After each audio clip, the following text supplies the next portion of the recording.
Hello, everyone. Welcome to Oliveboard. My name is Dinkar, and I welcome you all in this session. Great to see you all over here, and I'm expecting that everybody is feeling healthy, great, and fine. Since the last 2 days, we are working on SIDBI essay writing practices for descriptive papers. So, the way you are showing the love to this series, which shows the successfulness of this series, and it's really great to know that you are all liking the series and the content of this series. Thank you so much for the appreciation and motivation. So again, we'll be continuing with our series right away, and again we will be discussing two more essays today. Some important essay related to banking, and one more topic is there. Okay. So yesterday was a great session, and you all have communicated and talked to me in a very free way. So please make sure that you keep on talking like that also, because I need questions. If you really wanted to get your doubts clear, please question me. Okay, please question me. If I know the answer, I will tell you. If I don't know the answer, I will find it and tell you. Okay, so don't worry about your answer. You will get to know that. Okay, so before starting the session, let me say hello everyone. Hello Lalit, Rohan, then Rocky, and our Shehzadi Begum, then Pradeep, then Harita, Manan. Hello all. Great to see you all. Great to see you again at 9 p.m. We are meeting, and it's good to see you. Yesterday, actually, I just wanted to tell you one thing. Why yesterday the thing was happening like that? It is because of that I was connecting through a different internet, because when I came from my place, so I have not separated out my internet, and that internet speed was slow at that device. Okay, so I have not done that. So that is why I in the night only I came to know that. That internet I'm using of different one. Okay, and yesterday audio was not a little bit clear in the starting, because I was opening my phone also, and also in the laptop also the same thing is going on, so that's why some echo is going on. So I think today everything you are listening to is clear, right? So today nothing will happen, all the things will be fine. Okay, don't worry about that. Okay, so whatever questions you have, just please post it on the chat box. I will answer it at the last. Okay, so till then, enjoy the lecture and enjoy the content, right? So the topic which I am going to talk today is also relevant to the recent days only, because these type of topics are coming in lot of examination in various places. So I am expecting that they may ask you the questions like that also. So we will be starting with our series right away. So this is a day 3 on essay writing practice on SIDBI, and today we will be focusing on financial inclusion. The essay is on financial inclusion, right? So before we are going through, because financial inclusion is a very important thing, and it is the main thing through which we can remove the poverty, we can remove the hunger, and all the things which are related to any of the aspects related to poverty, we can remove it. So financial inclusion is very much important in our society. But obviously we are talking regarding the financial inclusion because something is not getting in some part of the people in our countries are not getting the proper finances. Even the government is providing some kind of money to those people, still that money is not reaching to the people, and what various things are there. Okay, so we are having a topic on financial inclusion. So we will be talking about the essay on financial inclusion. Okay, now financial inclusion means, so we have some introduction over here directly. Financial inclusion means including people of all fraction in the economic system of the country. Its main objective is to enable the financial system to reach out to even the remotest area of the country. The United Nations defined the goal of financial inclusion. So here we are taking the international definition of financial inclusion, as financial inclusion allow people to access a full range of financial services at a reasonable cost. The financial service may include savings account, deposit services, payment and transfers, credit, insurance, safe transactions, choice of financial institution, etc. are there. So, more than 75 years have gone by since India got independence. So, as you all know that we are celebrating Azadi Ka Amrit Mahotsav. Okay, So India is the second largest unbanked populated country, where only 35% of the people are having an account with a financial institution. India is comprises approximately 6,50,000 villages, but only 36,000 villages are having the banking facility in a proper way. So rest all are still under the grip of the Seth, Sahukar, money lenders, and all these people. Okay, so here we have set a kind of a tone. We have a set a kind of a tone of an essay, like why we are talking about this financial inclusion, because first of all we have give the definition in the starting paragraph. After that we have moved into the why we are actually looking for financial inclusion. That is because in our country almost 65% area of the rural area is still unbanked area. We have around 6 lakh 50,000 of villages in our country, and only 36,000 are having banking facility, and most of the people are buying taking the money from the state sahukar, money lenders, and various other people, and they are exploited. The people are exploited by their hands. Okay, so that is why government need to properly include the financial inclusion, so that everybody should have a proper banking facility, they should get proper money. Okay, and they should get the loan at a proper interest rate. Okay, so it is just like to provide them with a easy money so that their life can be improved. Nobody can exploit those people. So since we have taken up topic of financial inclusion, so it is not asking about only tell advantages, only tell disadvantages. No, we have to talk in a holistic way. Okay, we have to talk in a holistic way, right? Now, what is the objective of financial inclusion? Okay, this objective can you can put in the form of a paragraph. See, I am only telling you the points which should you include in your essay. Okay, it is not like that we are discussing any kind of model essay. No, we are telling you what exact point you should include in your essays. Okay, so the objective of financial inclusion is to provide the following things: basic no frill banking account. Okay, so that there should be no minimum balance. Okay, they can be have a zero balance account. Okay, they can receive payment, they can transfer payment, and all those things. Okay, then they can have a saving products like investment, pensions, you can get government subsidy and all those things. Simple credit products, overdraft linked with no frill accounts, remittance, money transfer, micro insurance of life, micro insurance of non-life, life things, micro pensions. Okay, so these are all the things which are the advantages if you are including all the people of the country in this net. Okay, so this is the objective. What is the main objective of financial inclusion? That we wanted to achieve all these things. Okay, so what exactly we wanted to achieve? Okay, under the single paragraph you can utilize all these points by just adding one on one after one another. Okay, then you can write about the historical aspect of this financial inclusion, like how the concept of financial inclusion came into the mind of our people, prime ministers, or the leaders. Okay, so there is a historical aspects.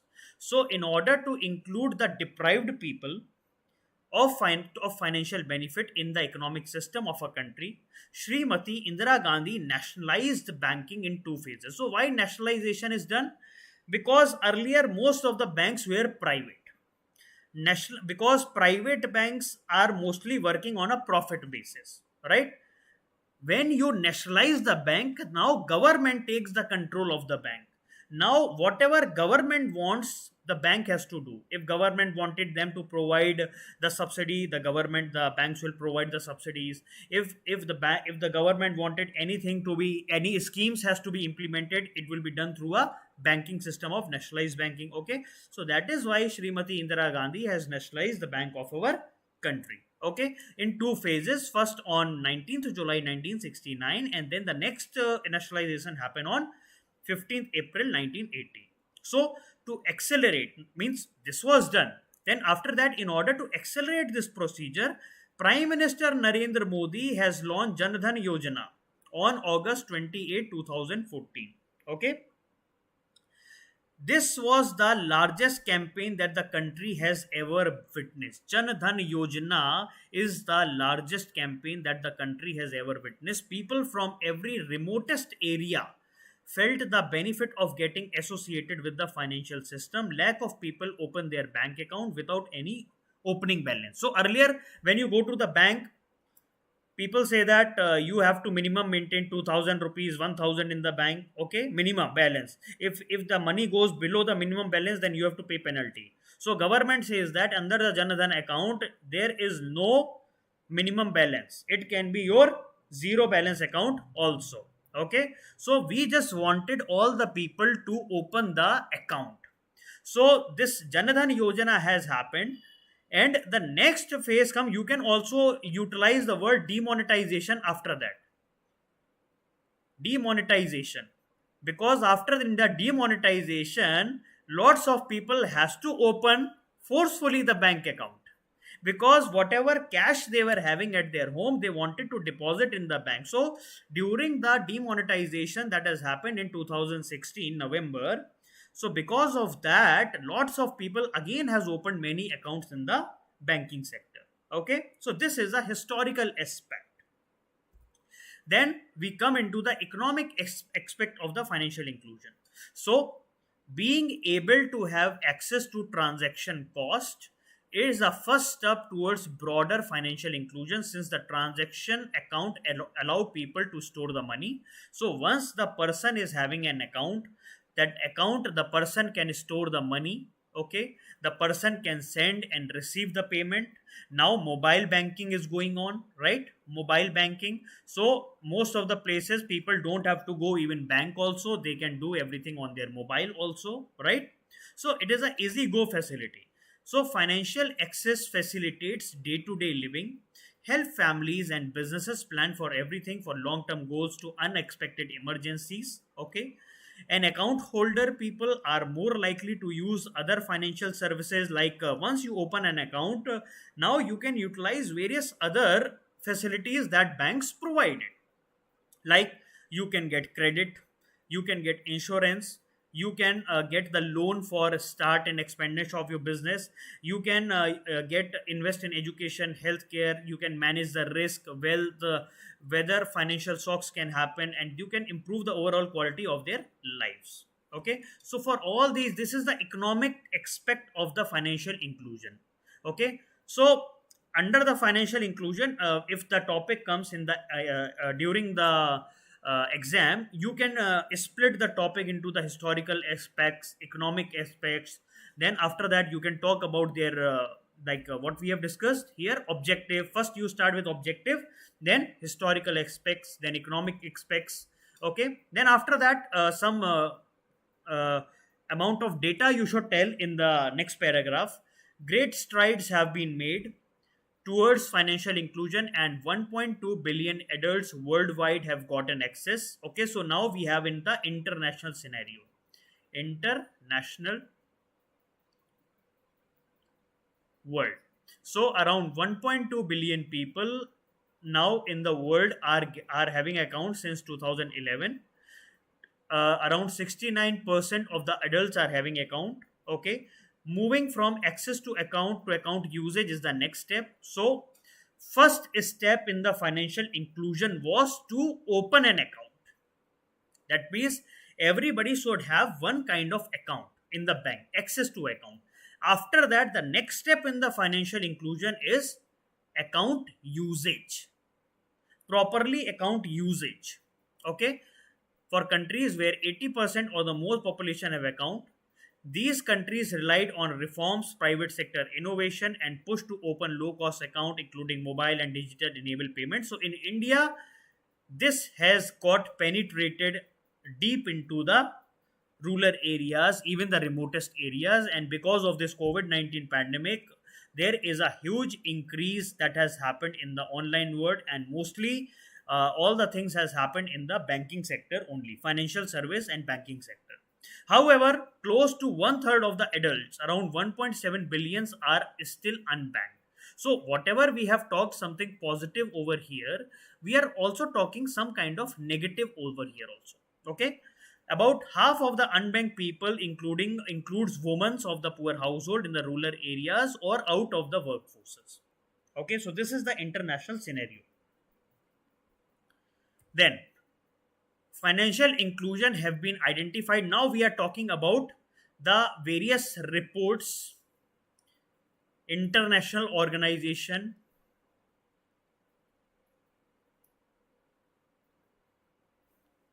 what they say about financial inclusion. So financial inclusion has been identified as an enabler for 7 of the 17 sustainable development goals. Okay, so there are total 17 goals.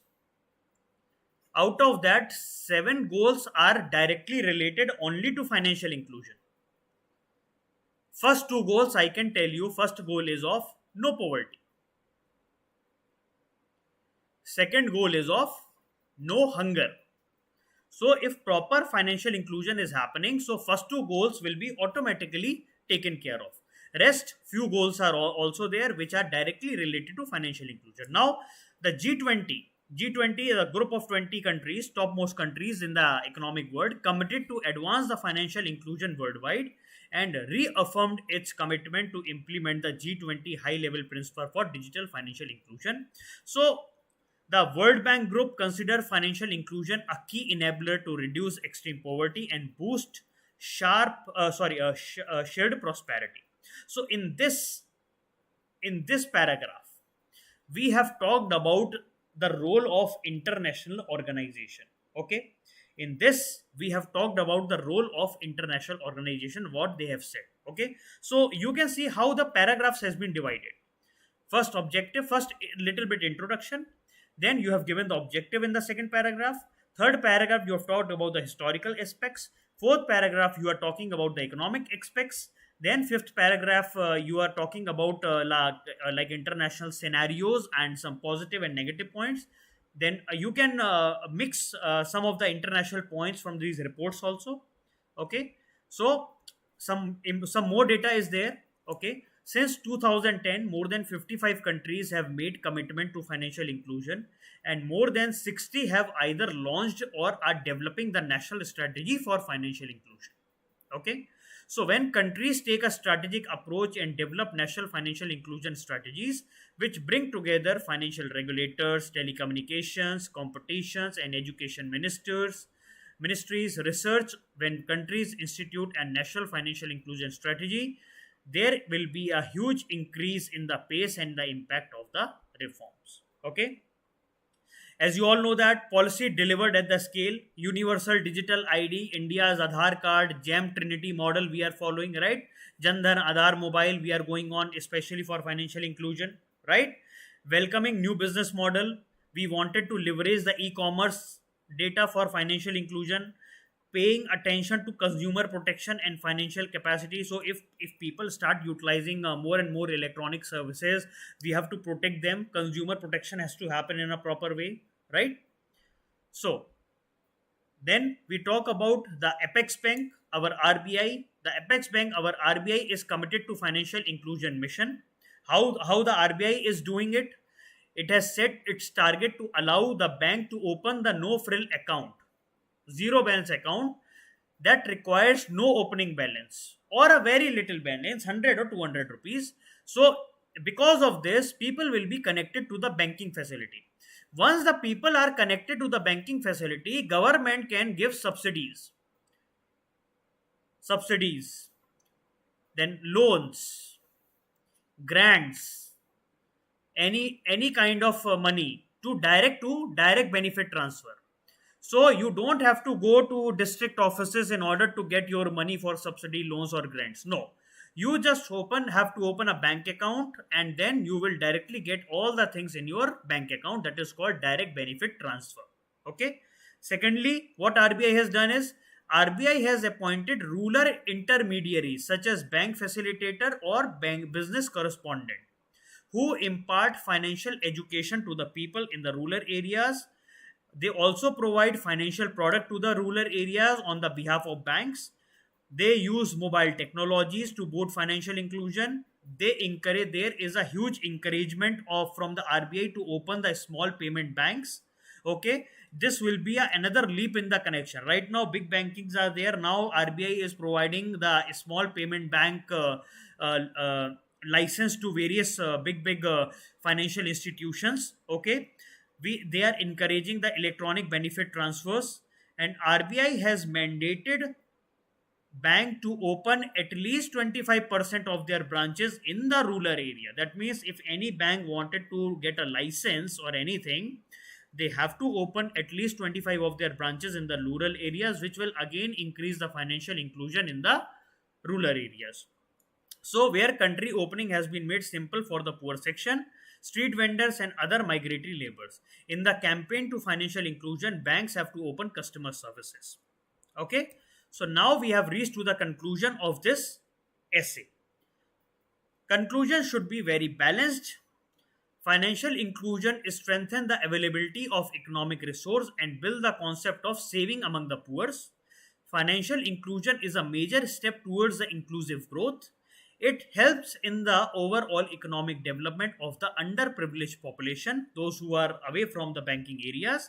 In India, effective financial inclusion is needed for the uplift of the poor and disadvantaged people by providing them with a modified financial product as per their needs, and it will help in achieving our sustainable development goals by 2030. So this can be your last statement under this essay.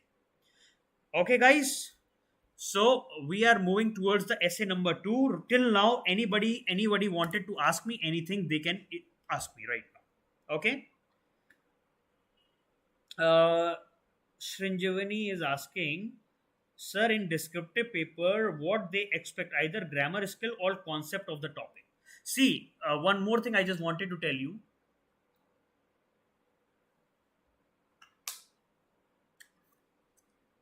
Please make sure that wherever the descriptive paper is coming, make sure that the flow is maintained. The flow is maintained. Even some grammatical mistakes happen that nobody looks for it. If proper flow is going on, no problem. There is no problem at all. Okay? Do not worry that much about grammar, because if you worry too much about the grammatical errors, then you keep on preparing for grammar only. See, you are not writing some research paper over here. Okay? You are writing an exam where they require some kind of conceptual clarity and a flow of writing. Okay, conceptual clarity,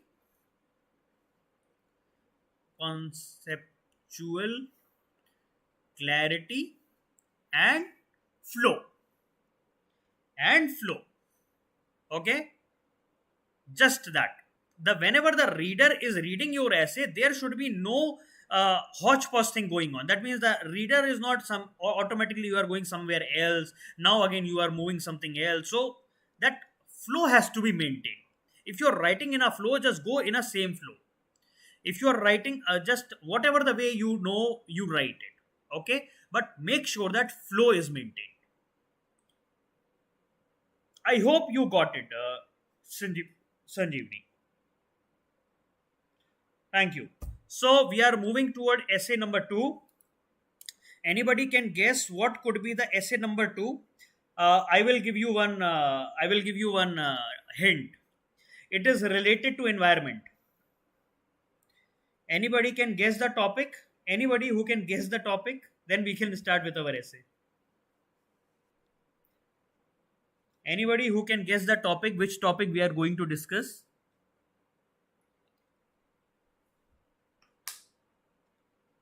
It is related to environment. No. Okay, two more. Protect environment. Okay, electric vehicle. Okay. Actually, it is all included in that essay. The topic that is coming, that is all included.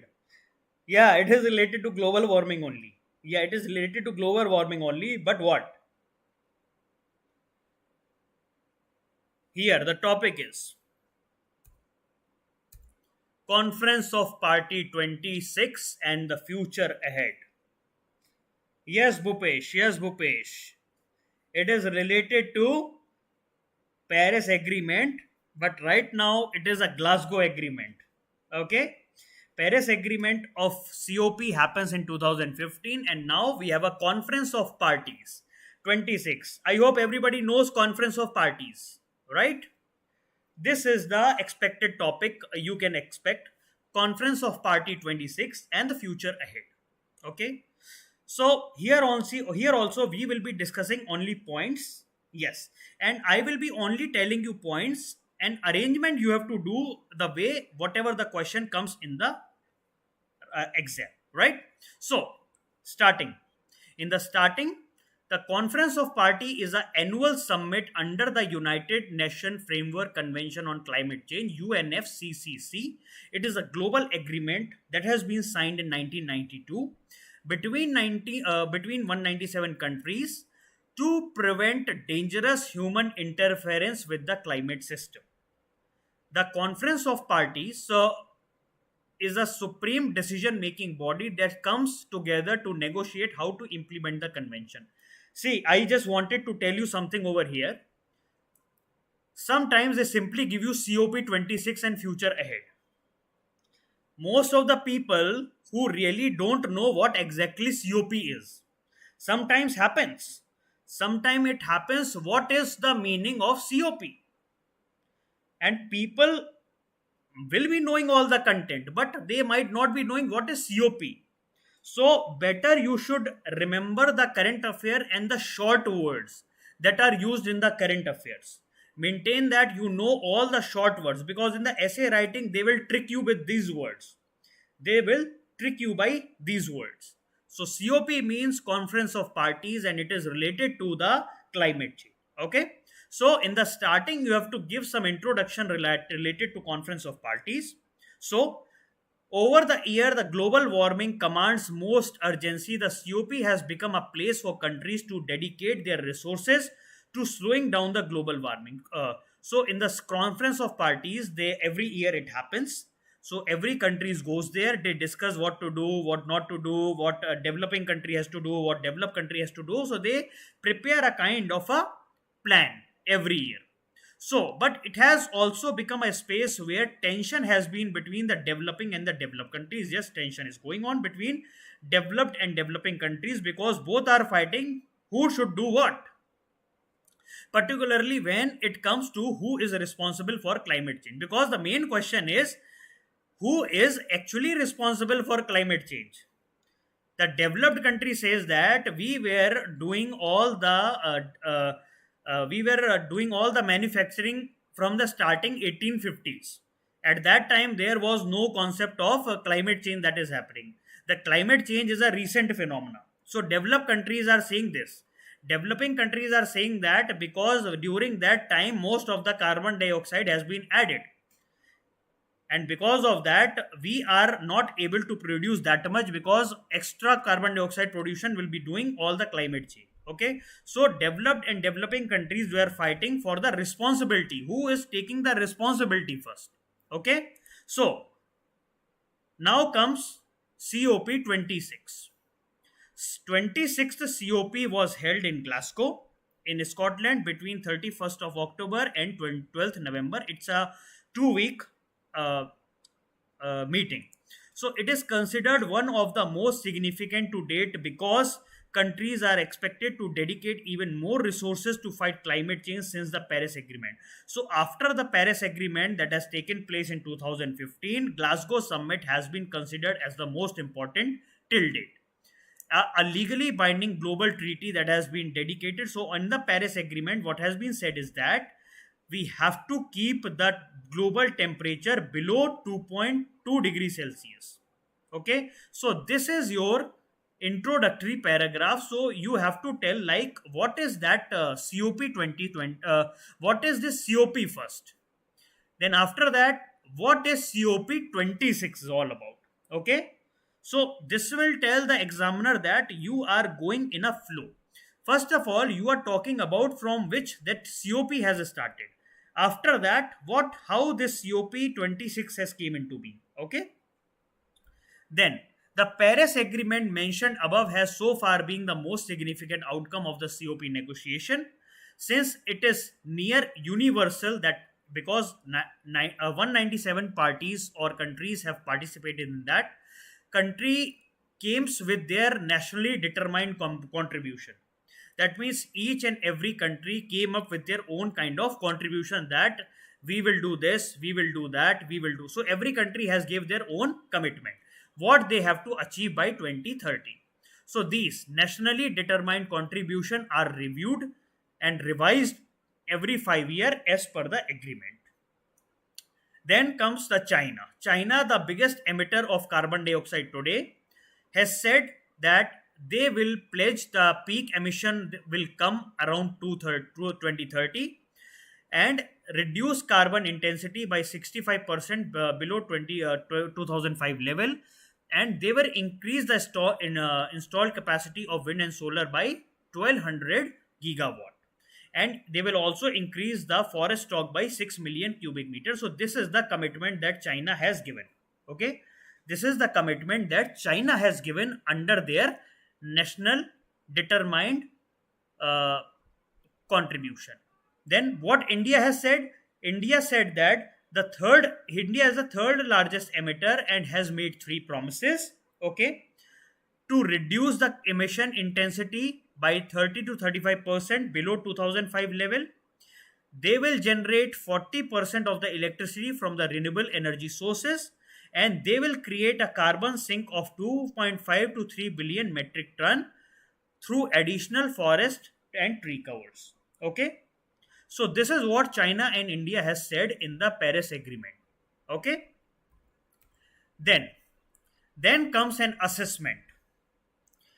An assessment by Climate Action Tracker, it is an independent organization, has suggested that the target that has been declared, that means 2 degrees Celsius, we have to maintain the global temperature 2 degrees Celsius below. We have to keep the global temperature 2 degrees Celsius below. Like whatever the temperature right now we are having, we have to keep it below 2 degrees Celsius. We should not get our temperature increased by 2 degrees Celsius. And we have to fully achieve it, and we have to make sure that it should remain at 1.8 degrees Celsius, if not 2. Okay. However, it has also warned that the target for 2030 are insufficiently ambitious. The report says that whatever the target has the countries have given, they are insufficiently ambitious until and unless they are tightened. Otherwise, if they are not tightened, the global temperature will rise from 2.1 to 2.4 degrees Celsius by the end of the century. By 2100, the global temperature will be increased by 2.1 to 2.4 degrees Celsius, and that will be catastrophic. So we wanted to keep this temperature below 1.8 in order to avoid any catastrophe, right? Now, new global and country targets. What is the new global and country targets? So now we are talking about the Glasgow. The Glasgow that has happened in 2021, 2022, 21. Yeah, in the, it is November and that happens, okay. The Glasgow summit has asked countries to strengthening their targets 2030 target by COP 2027. So the Glasgow summit has asked the countries to strengthen their targets by the next meeting. So the next meeting is in Egypt in 2022 in November month. Okay, so the summit targeted global warming not to exceed 1.5 degrees Celsius. So in Egypt, they will be asking that the temperature should not rise above 1.5. Okay, and got about 140 countries to announce target dates for bringing emission down to net zero. So in this new Glasgow summit that has happened in 2021, most of the countries, around 140 countries, they have announced their target dates, what they are going to achieve by their target dates, and how they are going to bring down the net zero. Anybody can tell me what is the meaning of net zero? Anybody who knows what is the meaning of net zero? Even India has announced that India will achieve the net zero by 2070. What is the meaning of net zero? Anybody knows? So, this is a step ahead from India's past position where it never accepted the need to reduce the emission. Now, India said that India will have a net zero by 2070.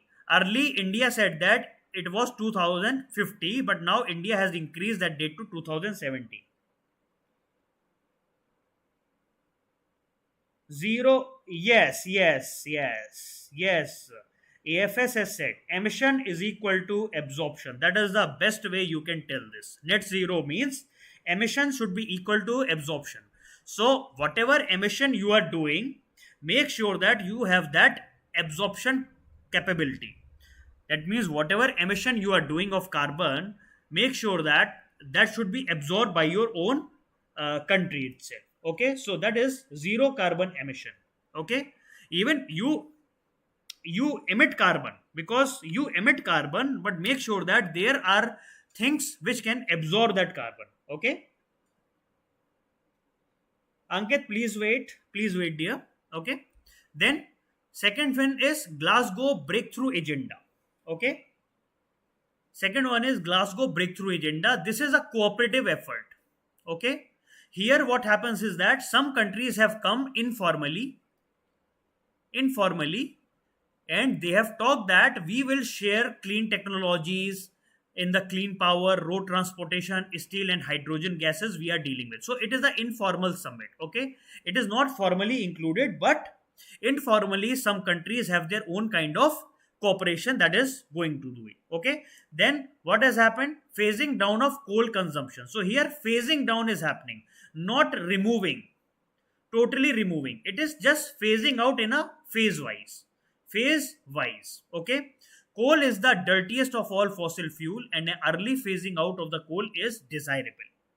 See, European countries are ready to do it because they are pushing hard to phase out, but developing countries are not in this criteria, because developing countries are reliable on coal, because coal is the dirtiest we know, but it is the cheapest way you can get the energy.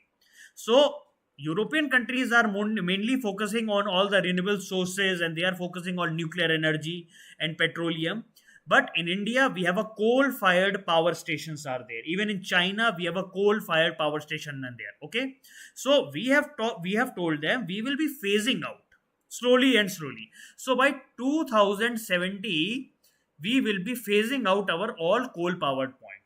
Okay, then there is a middle path that has been suggested by India, was referred to as COP26, to phase down of coal-based power. Phasing down. Okay, that India has suggested, right? Then China intended to hit peak emission only by 2030 before going down to net zero in 2060. So it would take up to 54% of the global carbon budget. Okay, right now the global carbon budget, out of that 54% of all the carbon is emitted by China only. Okay, against the global population share of only 18.7%. That means China is having a population of 18.7% of the world, and it is emitting around 54% of carbon. Okay, US has a 4.2% of the total population, is taking 14.2% of this budget. Like US will say, I will reduce 14.2% of this whole budget I am taking. Europe 6.8 would take up 4.2%. The US with 4.2 of the total population will be taking 14.2% of the budget, and Europe will take 6.8, would take up 9.5%. Some country is there, I just forget which country is there. Okay, just I'll let you know. So this problem reflects the fact that focusing on net zero does not ensure fair appropriation of the available carbon space. So here, if you can see, we can see that the proper distribution of carbon budget has not happened. Those countries who became developed, they are asking the developing countries to reduce their carbon intensity. But why? Because we are getting developed. Because of that, if we wanted to get developed, we have to burn more and more coal, and we have to get more and more production. We have to create more and more jobs. Okay, so we have to burn the carbon, but developed countries is asking to remove the coal from the production. Okay, so that is the issue that has happened. Now, what need to be done? Encourage electrical vehicles. This would give the automotive sector about 15 years to restructure their production. We need policy changes that is already going on. Some people in the they said that please reduce some type of air travel, and they should come up with improved technologies to provide some proper air travel, so that whatever the fuel and whatever the carbon is released from the air travel, that should also get reduced. Use car only when it is required, otherwise use public transport. Afforestation should be done at a massive scale. We have to switch on to the clean energy, and India is at the best in switching to the clean energy. International Solar Alliance, International Solar Alliance, India has a very important role in that. Can anybody tell what is the important role? Yes. It is the only international organization which is headquartered in India. That is in Gurugram.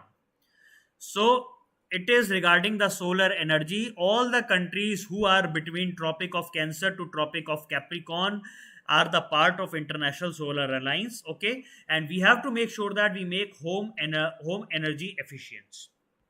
Okay, so what is agreed in Glasgow summit? In Glasgow summit in COP26, what has been agreed? You can convert all these things into the paragraphs, or you can discuss all the point in a single paragraph only. So you can see in your exam you will get 600 to 800 word essay. So already 8 slides I have discussed. Okay, so you can utilize all the points in writing the 8 slides. Don't worry. Okay, you can convert this points into a single paragraph. So what is agreed in the COP26? They have recognized the emergency situation has already arrived. We have to accelerate our action. If we are not accelerating our action, we are putting the future in danger. Then we have to move away from the fossil fuel. That has also been agreed. Delivering on climate finances. Developed countries have been asked to provide $100 billion per year in Paris Summit in 2015, but that has not been coming. Okay, so delivering on climate finance has also been agreed. Then stepping on support for adaptation. We have to adapt the various technologies. We have to complete the Paris rule book. So whatever has been discussed in 2015, we have to fulfill that. Focusing on loss and damages. So whatever the loss and damages has happened, let it go. But make sure that no more loss and damages should happen. Okay. Then new deals and announcement. So what new deals and announcement has been made? New deals regarding the forest. Protect the forest. We have to reduce the cutting of the forest. Provide finances to the forest rich countries. Reduce the methane. Utilize the methane. Proper electric vehicles segment. We have to subsidize. And provide proper facilities for electrical vehicle policies. Okay. Coal, we have to phase out. Even the talk of private finance. Private finance has also been discussed over there. Okay. Now, what are the issues that are still pending? Voluntary targets, because countries have given the voluntary targets. That is the issue. The targets set at the meeting are voluntary. there is no mechanism for proper enforcement, that we cannot enforce that these targets on them, because these are all voluntaries and we cannot enforce any kind of penalty or non compliance. Okay, we are not getting any kind of proper finances in the Paris climate. It has been declared that dollar 100 billion will be provided every year, but that is also not coming. There is a lack of specific details and actions, that is not there. Failure in securing the climate finances, it failed to firmly secure the funding commitment from the developed world, because developed world is not providing proper funding. Okay, then there is an unequal distribution of carbon budget. See, every countries has to reduce their own carbon budget, so every countries has been given a separate kind of budget. You have to remove this much of carbon, you have to remove that much of carbon. So the world top three largest emitter, China, USA and Europe, which accounts for the world 30% of the population, they would take up 78% of the carbon budgets. Okay, so these are still the issue that are pending, so this has to be taken care of. Now we are moving into the concluding part of this essay. Suggestion for largest emitters: China, no need to increase emission, keep it at current level and then decrease it from 2030. So the conclusion is not in the form of paragraph, it is in the point form. Okay, you can convert them into a paragraph form. The US should achieve a sharper reduction in the emission by 2030. Europe as a whole would follow the German Swedish example for net zero by 2045. Population energy intensity should be the main criteria for carbon budgeting. It should not be like that which country is producing more carbon. We have to see that how much is the intensity of the energy that each and every person is using. They are asking China and India to reduce emission, but if we check it as per capita energy consumption, it is very low in India, but in USA it is 14 times. Whatever Indian person is using energy, it is 14 times. USA per person is utilizing 14 times of that energy that one Indian person is using. So more and more pressure has to be done on the developed world to reduce their intensity. So the COP26 of Glasgow is promising the start. So here now come our balanced conclusion. So the COP26 of Glasgow is a promising start on the emission reduction. However, on the part of global largest emitter, much more is expected to be done. In Indian context, we need to work out a detailed plan of action with a reference to phasing down of coal-based power generation and encouraging the electrical vehicles in the near futures, and proper framework of policies. Okay, so this can be your concluding paragraph. Thank you, Harita, for telling. Yeah. Thank you so much. So, guys, we have reached to our end of our lecture, and this is our workshop that is going to be free of cost on 25th, 26th and 27th. There I will be talking about answer writing skills. Answer writing skills. How within a lesser time, how you can get the maximum marks out of any exam which is based on descriptive answer. With very little preparation, how you can get the maximum marks out of it. Okay. So on 25th, 26th and 27th, please register for it. It is free, but for that you have to register free at our website. Okay, guys. So anybody who wanted to ask me anything anybody wanted to ask, I am waiting here for a few minutes. You can ask me anything.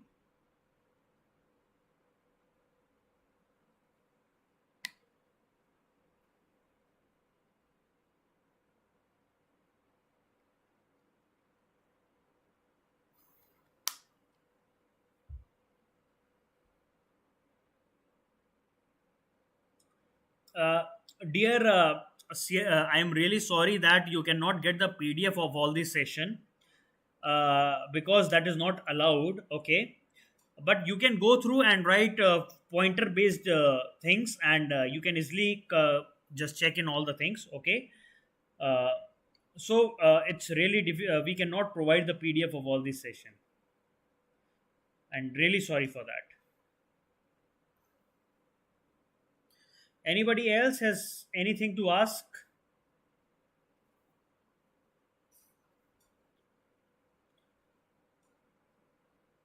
Sir, how can I join test series for descriptive paper only? Rajat, please go to our Oliveboard website, okay? And there you can find all the test series, okay? Whichever you like, you can join that, okay? You can join that, okay?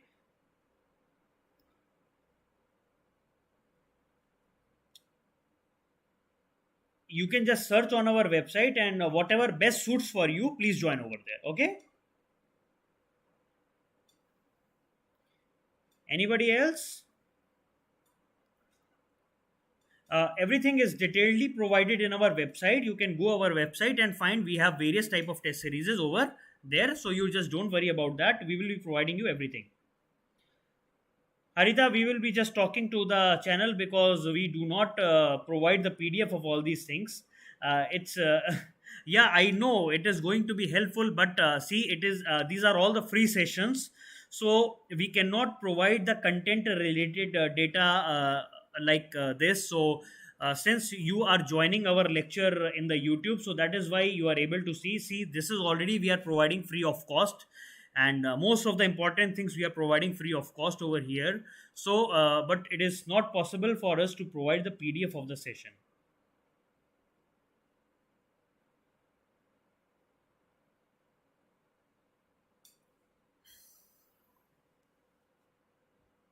See, whenever I'm discussing any kind of essay, I take some time to discuss that full slide. Okay. So at that time, you can write few pointers in your notebooks. Okay.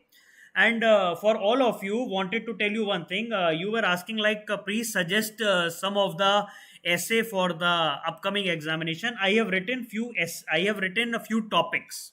I have written few topics. Okay, that I will let you know tomorrow. Okay, I have written few topics on that. You can prepare a short essay on all those things, because as per me, you can get the essay on those topics. So I would request all of you to join the session tomorrow also, because tomorrow I will be sharing you a list of few topics, so that you can prepare a essay on that. Okay. Anybody else wanted to ask anything?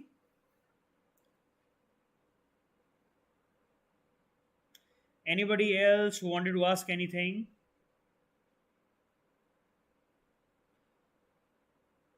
Fine, guys. Great to see you. And if it is possible, after the session gets over, please provide some comments in the comment section after the session gets over, because your comments are really very helpful for all of us to improvise on the things.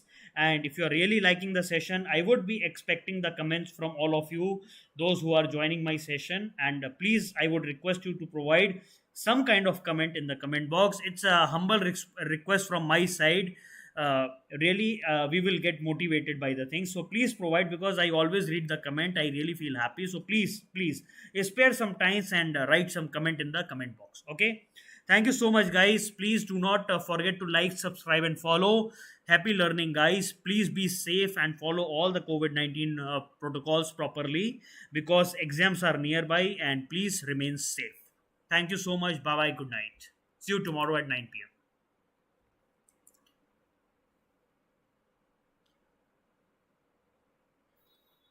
And one more thing I wanted to tell you is that tomorrow I have a lecture on previous year question paper. I am discussing for RBI. So MCQs I am discussing. So I am expecting everybody to join me at 8 p.m. So tomorrow, back to back two lectures I am having. One is at 8 p.m. and other one is at 9 p.m. So I would be expecting everybody to join those lectures. Okay, previous year RBI question paper. So I am starting from 2018. So we will be discussing what type of question are asked and how to prepare for that. Okay, so bye bye, guys. See you. Take care and good night.